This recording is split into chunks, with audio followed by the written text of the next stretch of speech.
رسولہ الکریم اما بعد اعوذ باللہ من الشیطان الرجیم بسم اللہ الرحمن الرحیم کل نفس ذائقۃ الموت وانما توفون اجورکم یوم القیامہ فمن زحزح عن النار وادخل الجنۃ فقد فاز وما الحیاۃ الدنیا الا متاع الغرور ان اللہ وملائکتہ یصلون علی النبی یا ایھا الذین آمنوا صلوا علیہ وسلموا تسلیما۔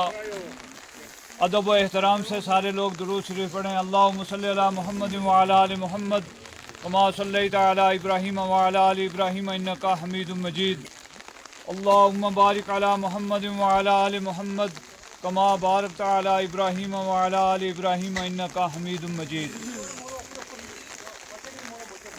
برادران اسلام، ہم لوگ موت کی نسبت سے یہاں جنازے پر حاضر ہیں۔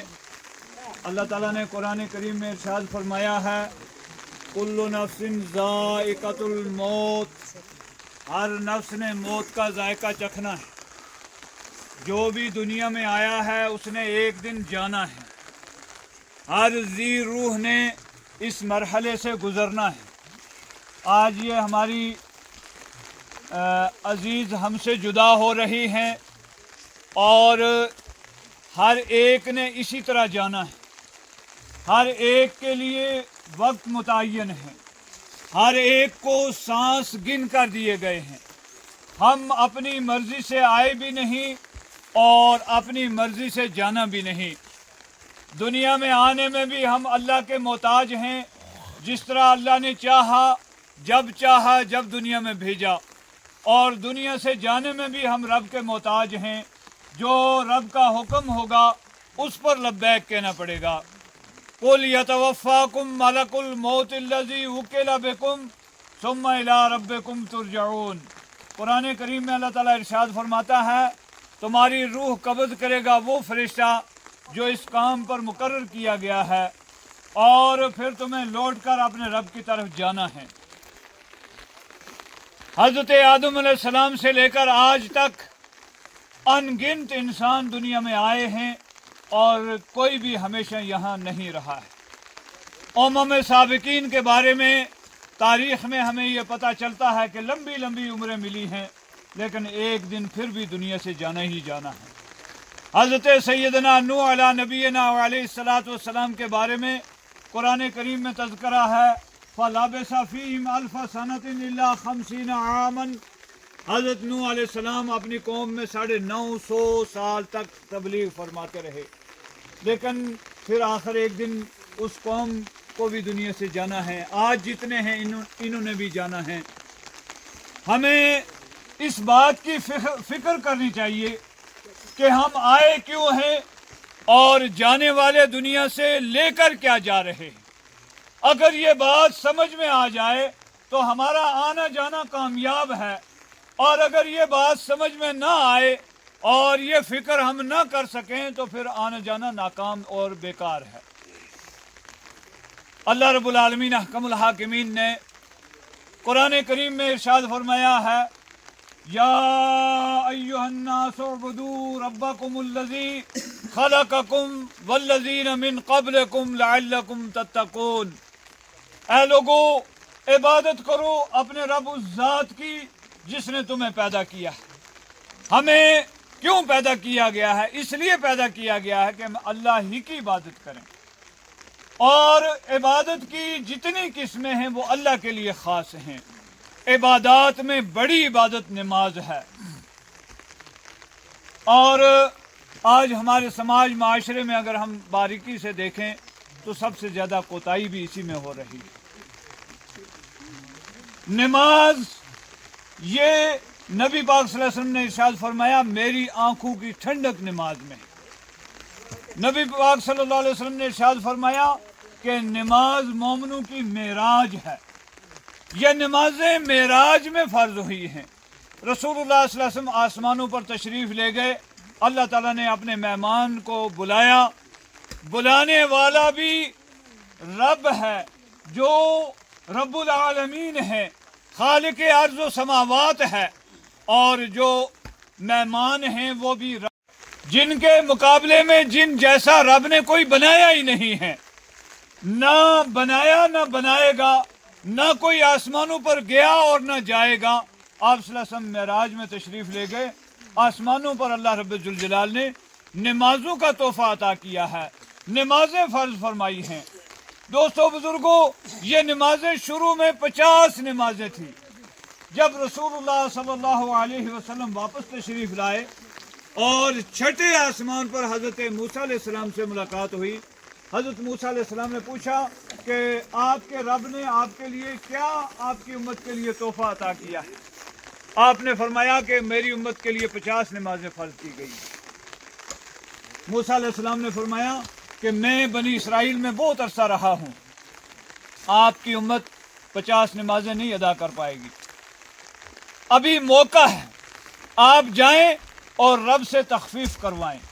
اللہ کے رسول صلی اللہ علیہ وسلم واپس تشریف لے جاتے ہیں، یہ رب کا نظام ہے۔ رب نے اور جا کر رب سے یہ تخفیف کی درخواست کی کہ نمازیں کم کی جائیں، 5 کر کے نمازیں کم ہوتی رہیں، پھر 5 نمازیں رہ گئی۔ جب 5 نمازیں رہ گئی 50 کی جگہ، پھر بھی حضرت موسیٰ علیہ السلام کا اصرار تھا اب بھی آپ واپس جائیں۔ رسول اللہ صلی اللہ علیہ وسلم ارشاد فرماتے ہیں مجھے اب حیا محسوس ہونے لگی بار بار آنے جانے سے۔ اس وقت اللہ کی طرف سے یہ اعلان ہوا ما یبدل القول لدی وما انا بظلام للعبید، کہ اب اس میں کوئی تبدیلی نہیں ہوگی اور نہ ہی یہ کوئی ظلم ہے۔ پھر یہ اعلان کیا من جاء بالحسنۃ فلہ عشر امثالھا، کہ جو نیکی کرے گا 1 نیکی 10 گنا اس کو ثواب ملے گا۔ یہ کتنی بڑی رب کی کریمی ہے کہ 1 نیکی کرنے پر 10 نیکیوں کا ثواب، 5 نمازیں ادا کرنے پر 50 نمازوں کا ثواب عطا کرے گا اللہ رب الجلال۔ یہ کتنی بڑی نعمت ہے رب ذوالجلال کی، اور کتنا بڑا احسان ہے ہمارے پر حضرت محمد رسول اللہ صلی اللہ علیہ وسلم کا۔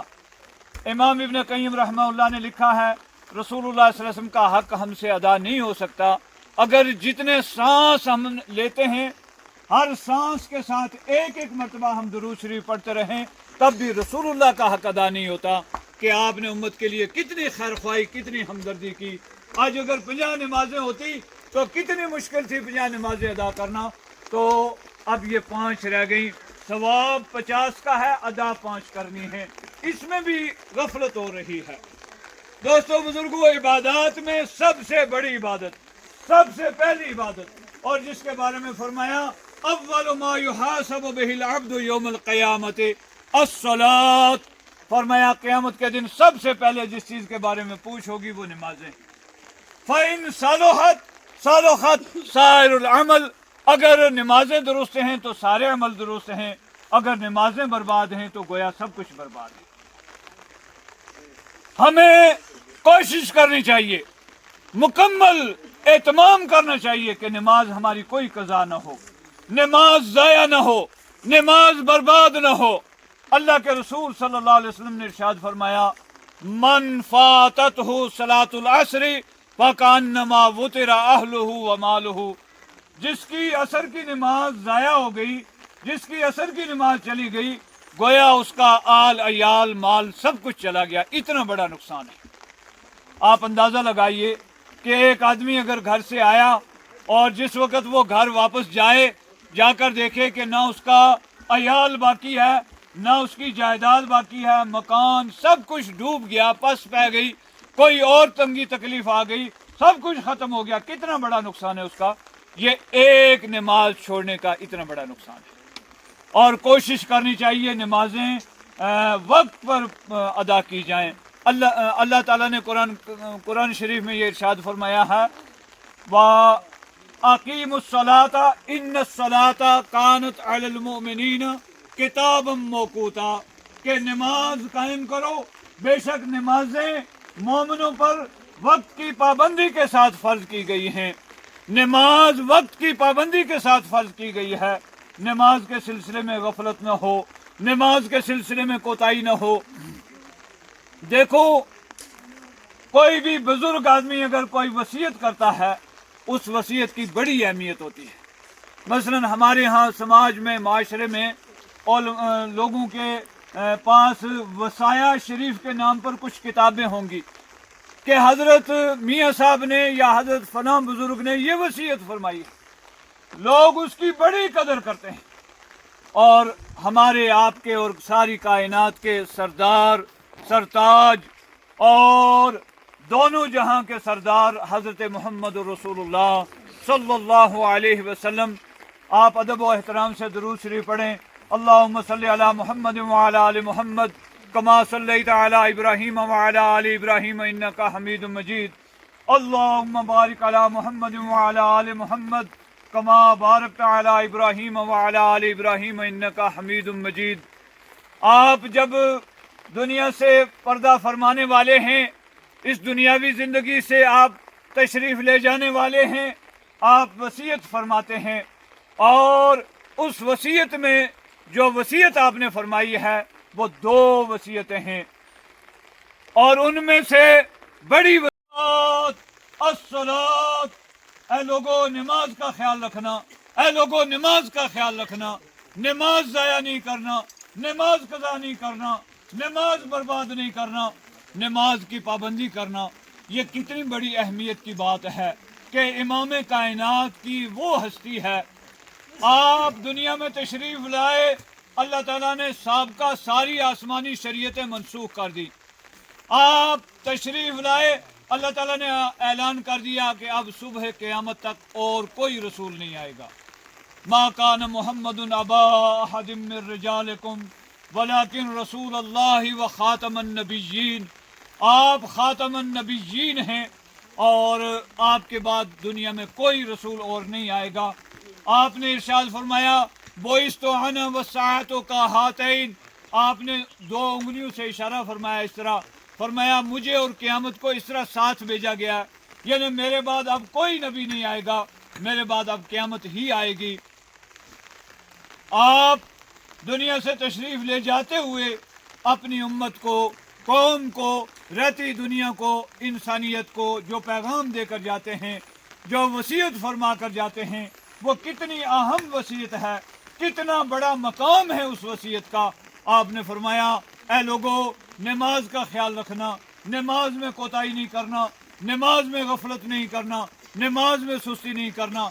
और आज सबसे ज़्यादा दोस्तों बुज़ुर्गों, हम नमाज में कोताही करते हैं, नमाज में गफलत होती है, नमाज में सुस्ती होती है।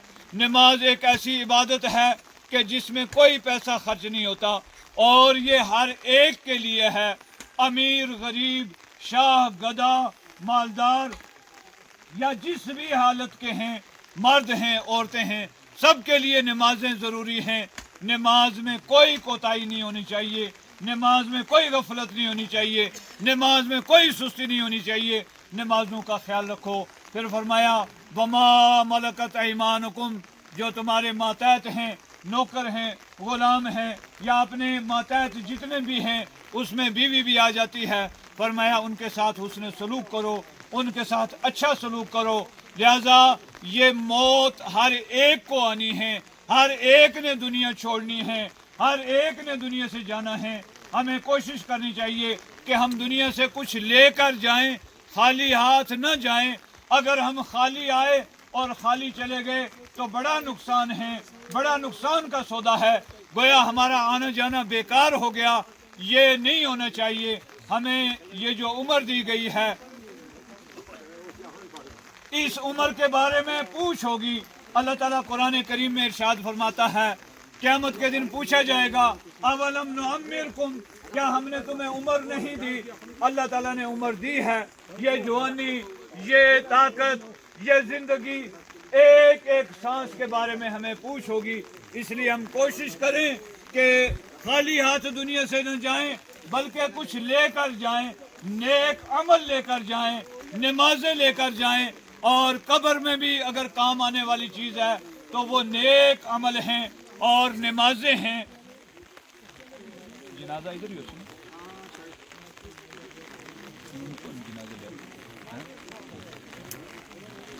हम खाली हाथ न जाएं। देखो दुनिया की जितनी दौलतें हम जमा करते हैं कोई चीज़ साथ नहीं जाती है। बड़े बड़े दुनिया में आए, सिकंदर आज़म का तज़किरा है तारीख़ में। आधी दुनिया पर उसने हुकूमत की है, लेकिन जब वो दुनिया से गया है खाली हाथ गया है।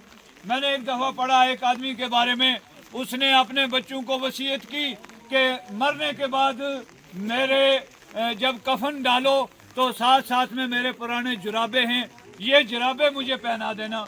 जब वो बच्चों ने वसीयत के मुताबिक जुराबे पहनाने की कोशिश की तो सारे उलमा ने मना कर दिया कि भाई ये नहीं डालने, यानी टूटे हुए पुराने जुराबे भी साथ नहीं जाएंगे, सिर्फ कफन की चादरें साथ जाती हैं, कोई शय नहीं जाती, सब कुछ यहीं रह जाता है। ये ज़मीनें, ये कारोबार, ये दौलत, ये पैसे, ये औलाद, ये सब कुछ यहीं रहने वाला है, साथ जाएंगे, नेक अमल जाएंगे। नेक अमाल हमें करने चाहिए। कुरान करीम में अल्लाह ताला इरशाद फरमाता है, अल्लज़ी खलक़ल मौता वल हयाता लियब्लुवकुम अय्युकुम अहसनु अमला। अल्लाह वो ज़ात है जिसने मौत को पैदा किया और ज़िंदगी को है, और जो आदमी मिट्टी डाल के लाश तक रहता है और फिर वो जाता है, उसको 2 कीरात सवाब मिलता है। सहाबा किराम ने पूछा कीरात की मिकदार क्या है? आपने फरमाया कि ओद पहाड़ जितना यानी सवाब मिलेगा जनाजे में शमूलियत। तो ये कब मिलेगा? जब हमारी नीयत साफ़ होगी। पहली चीज़ ये कि हमें अच्छे अमल के लिए ये शर्त है कि हमारी नीयत खालिस हो, अल्लाह की रज़ा के लिए हो, दिखावे के लिए कोई काम हम ना करें, किसी के दबाव में आके हम कोई काम ना करें, किसी लालच में आकर हम ना करें, बल्कि सिर्फ और सिर्फ अल्लाह की रज़ा के लिए करें। दूसरी बात, आमाल सालिहा के लिए ये शर्त है कि वो अमल हज़रत मोहम्मद रसूलुल्लाह सल्लल्लाहु अलैहि वसल्लम के तरीके के मुताबिक हो। आपके बताए हुए तरीके के मुताबिक जो अमल होगा वही अमल कबूल होगा, उसके अलावा कोई अमल कबूल नहीं होगा। ये कितनी बड़ी शान है हज़रत रसूलुल्लाह सल्लल्लाहु अलैहि वसल्लम की कि अल्लाह ताला ने आपको दुनिया में भेजने के बाद ये आम ऐलान कर दिए, ये पाबंदी लगा दी कि अब कोई अमल उस वक़्त तक कबूल नहीं होगा जब तक रसूलुल्लाह सल्लल्लाहु अलैहि वसल्लम की तायीद और तस्दीक और आपकी मोहर नहीं होगी। हम देखते हैं बसा औकात एक मिसाल से हम बात समझ सकते हैं। थोड़ा रास्ता छोड़ो। एक बात से हम एक मिसाल से बात समझ सकते हैं। मसलन हमारे सामने एक करेंसी है, सिक्का राइजुल वक्त है, और उस पर जो हुकूमत की अथॉरिटी है उसकी मोहर है। वो नोट अगर पुराना भी हो, बोसीदा भी हो, वो चल जाएगा। लेकिन उसके बरक्स अगर एक ऐसा नोट है जो जाली बनाया गया है, चाहे वो कितना खूबसूरत कागज़ क्यों न हो, लेकिन वो काबिल कबूल नहीं है। ऐसा काम करने वाला बल्कि मुजरम ठहरता है। तो हम ये कोशिश करें हमारी सारी इबादतें, हमारे सारे काम हज़रत रसूलुल्लाह सल्लल्लाहु अलैहि वसल्लम के बताए हुए तरीके के मुताबिक हो, उससे हटकर कोई काम न हो। अल्लाह ताला ने आपको इंसानी मखलूक में भेजा ही इसीलिए था कि आप हमारी रहनुमाई करें कि हमें खुशियाँ कैसे गुजारनी हैं, हमें गमियाँ कैसे गुजारनी हैं। जनाजा आ गया है, अल्लाह ताला हमें कहने सुनने से ज़्यादा नेक अमल की तौफीक अता फरमाए। रब्बुल आलमीन अहकमुल हाकिमीन उम्मत मुहम्मदिया के जितने ईमान वाले दुनिया से जा चुके अल्लाह ताला सबकी मगफिरत फरमाए। हाज़रीन मजलिस के आबा अजदाद जो भी दुनिया से जा चुके अल्लाह ताला सबकी मगफिरत फरमाए। खास कर ये बंदी अल्लाह के दरबार में हाजिर हो रही हैं, अल्लाह ताला इसकी आखिरत की सारी मंजिलें आसान फरमाए।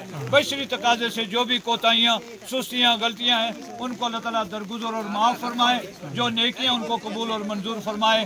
रब्बना तक़ब्बल मिन्ना इन्नका अंतस समीउल अलीम व तुब अलैना इन्नका अंतत तव्वाबुर रहीम। सुब्हान रब्बिका रब्बिल इज़्ज़ति अम्मा यसिफून व सलामुन अलल मुरसलीन वल्हम्दुलिल्लाहि रब्बिल आलमीन बिरहमतिका या अरहमर राहिमीन।